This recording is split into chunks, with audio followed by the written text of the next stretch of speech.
Renungan Harian Katolik, Jumat, 22 Maret 2024. Engkau menghujat Allah.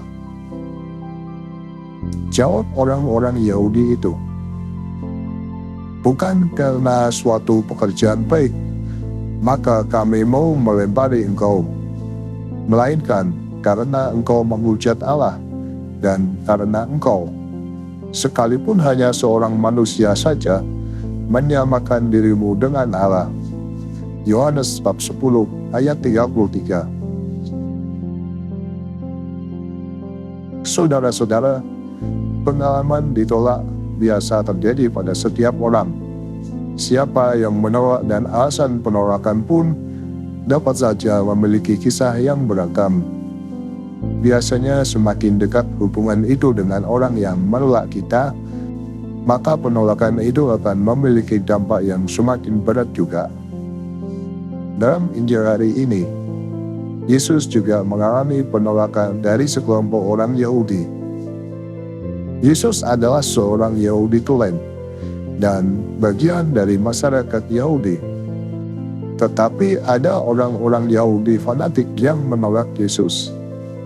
Bahkan mereka hendak melemparinya dengan batu karena Yesus dianggap telah menghujat Allah dan menyamakan diri dengan Allah. Dan itu adalah sesat dan bid'ah. Begitu pikir orang-orang Yahudi yang memusuhi Yesus. Dengan demikian mereka hendak membunuh dan menyingkirkan Yesus dari masyarakat, dari tengah-tengah mereka, karena Yesus memiliki keyakinan yang berbeda atau tidak sesuai dengan keyakinan mereka. Orang-orang Yahudi itu tidak dapat menerima kenyataan bahwa Yesus dan Allah adalah satu. Yesus menyatakan diri sebagai anak Allah karena dia tinggal dalam kesatuan kehendak dengan Allah dan melakukan pekerjaan-pekerjaan Allah. Rupanya orang-orang Yahudi tidak memahami persoalan itu.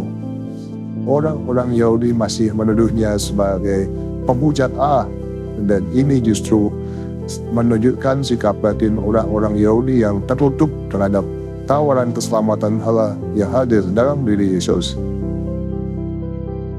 Yesus menjawab bahwa ia selalu melakukan pekerjaan Bapa. Ia memang bersatu dan sama dengan Bapanya. Lalu mengapa mereka tidak percaya? Mereka sulit menerima Yesus dengan perbuatannya yang semuanya baik. Mereka sulit membuka hati pada Yesus bahwa dia adalah Mesias, bahwa dia adalah yang dijanjikan Allah sendiri. Hati mereka sudah tertutup rapat bagi warta gembira keselamatan. Saudara-saudara, kalau hati sudah tertutup, membeku, dan membatu, tidak mudah untuk berubah meskipun melihat tanda-tanda dan juga kebaikan orang lain. Bahkan dapat semakin tertutup karena merasa semakin terpojokkan. Disinilah kesombongan hati terjadi. Karena itu yang terjadi dalam hati para orang Yahudi yang menentang Yesus. Mereka mencoba untuk menangkap Yesus, tetapi ia luput dari tangan mereka. Kemudian Yesus pergi ke seberang sungai Yordan. Syukurlah bahwa orang di seberang sungai Yordan melihat apa yang dibuat Yesus, lalu mereka percaya. Saudara-saudara, sikap hidup kita sebagai orang beriman seringkali juga tidak jauh dari sikap orang-orang Yahudi itu. Kita sering sulit untuk melihat perbuatan-perbuatan baik yang dilakukan oleh sesama. Terlebih kalau sesama kita itu bukan orang yang kita senangi. Bahkan kita akan selalu berusaha melihat sisi-sisi buruk yang dilakukan oleh orang-orang itu. Ada begitu banyak karya agung Allah.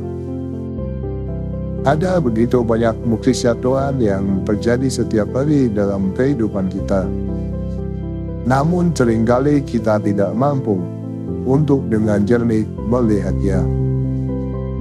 Masa Prapaskah yang kita jalani merupakan retret agung gereja, sekaligus merupakan kesempatan bagi kita untuk berbenah diri, berberes diri dalam 3 hal: kerohanian, kemanusiaan, dan solidaritas.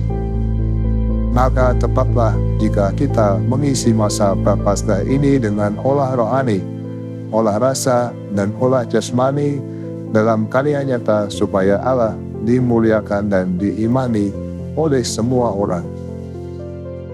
Ya Tuhan Yesus, semoga pada masa Prapaskah ini kami dapat seperti Engkau yang tidak mengenal putus asa untuk membawa pribadi-pribadi kepada hidup baru.